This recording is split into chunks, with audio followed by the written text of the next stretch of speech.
peeps, it's Miss Susan, and I'm filming this at my music classroom. I wanted to show you a couple examples of how, instead of always just counting in every game and rhythm and song or anything we're working on, I like to use a rhythmic chant, and I'll say more at the end about why I actually think that's a much better musical learning experience for the students. These are just some examples. Make up your own. First one, if I'm doing any kind of a listening game, so any ear training games with the bells, turn and face the wall. 1, 2, 3, close your eyes. Get ready to tell me what note is missing. Or what note is a zombie? That's a flat. Or which notes are out of order. Or which note I leapt to for an interval challenge. So anything like that. Next thing for anything rhythmic, like let's pretend we're doing my body percussion sequence. So I put on some karaoke versions of hip hop songs. So we have beats, we don't have the words, nothing wrong with the words, but if we're focusing on percussion, then it can get a little distracting sometimes. So I really like to use the beats to give everybody energy and keep them all on track. It just makes it feel so powerful and so fun. And you're connecting a lot of students' home culture with our music culture, and you're valuing it. You're kind of raising it up as this is something we learn about in a music classroom, which I think is epically important. So anyway, I'll put that on and I'll say, please be my echo. First you listen and then you copy me, and then I'll do some body percussion patterns and they'll copy me. Then, next step, improvisation. Please do your own awesome improvisation of this little beat I'm gonna give you. I am looking for creativity. And then I'll give them some neutral beats on a whistle or on a bell or clap it out or whatever.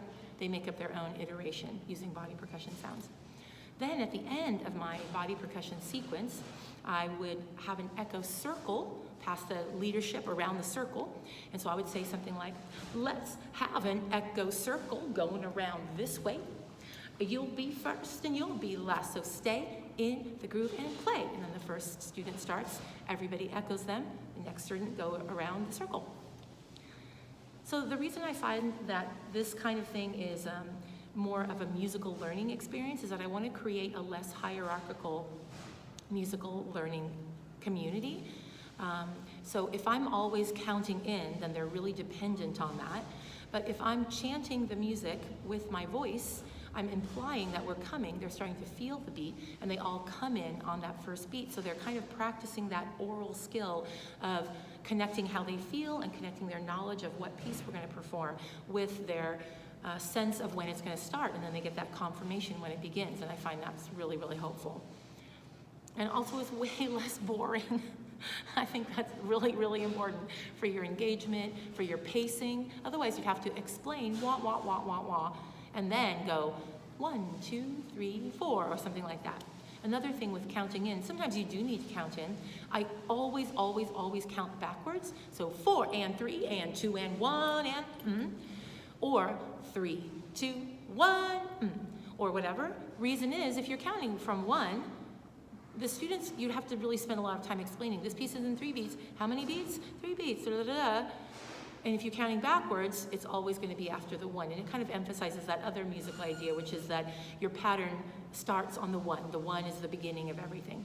Not that you can't have music that emphasizes the 2, which a lot of music does, especially like Afro-Cuban music emphasizes the 2.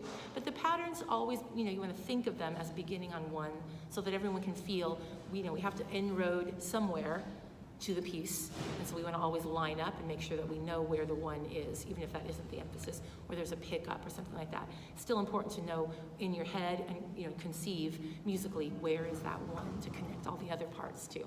Thanks for listening. Bye.